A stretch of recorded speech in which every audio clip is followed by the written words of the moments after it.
Rosario is a first-class municipality in the province of Batangas, Philippines. According to the 2010 census, it has a population of 135,561 people, and an area of 226 square kilometers.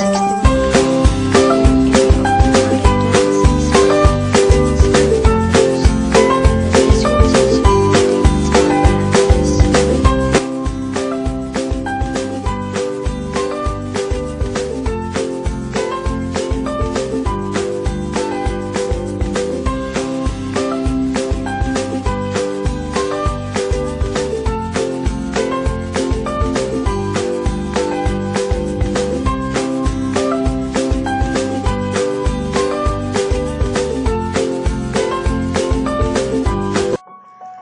Within the Rosario proper, nearby barangays, about 15 schools were established, excluding the schools outside the town proper. This means that the population of students are expected to be of large number.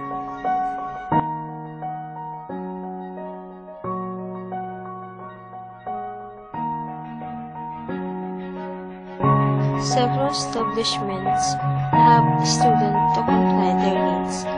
This includes computer shops, school supply, merchandise, and Rosario or the municipal library.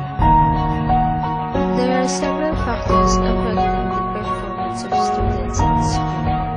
This includes the environment and the availability of vacancies.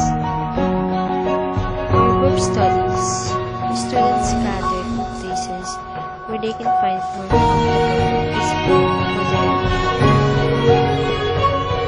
For project making, suitable areas for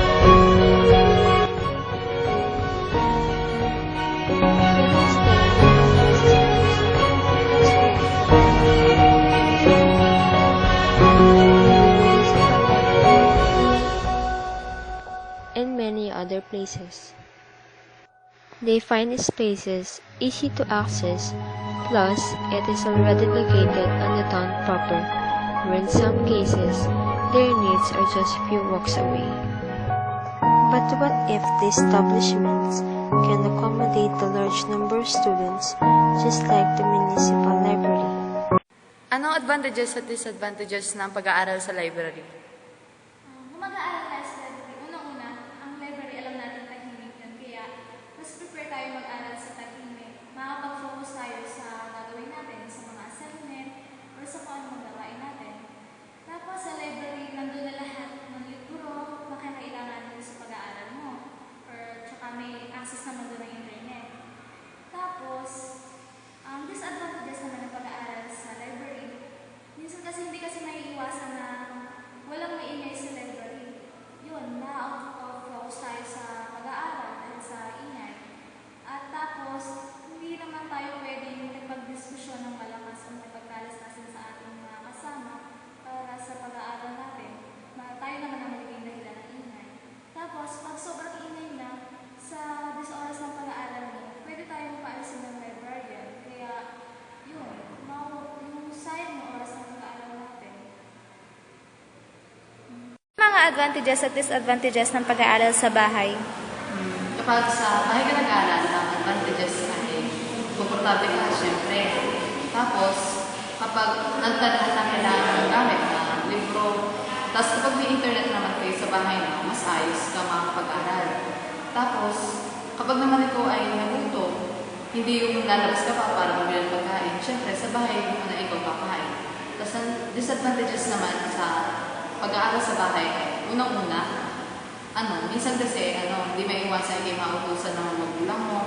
Tapos, kapag naman kayo may bisita, syempre, mag-entertain ka pa ng bisita.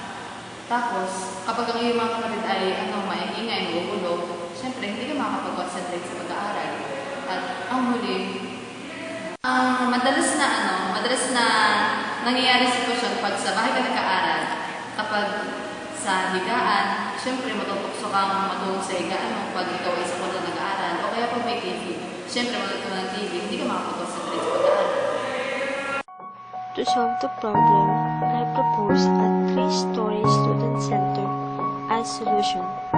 Through this, the access on references and other needs of students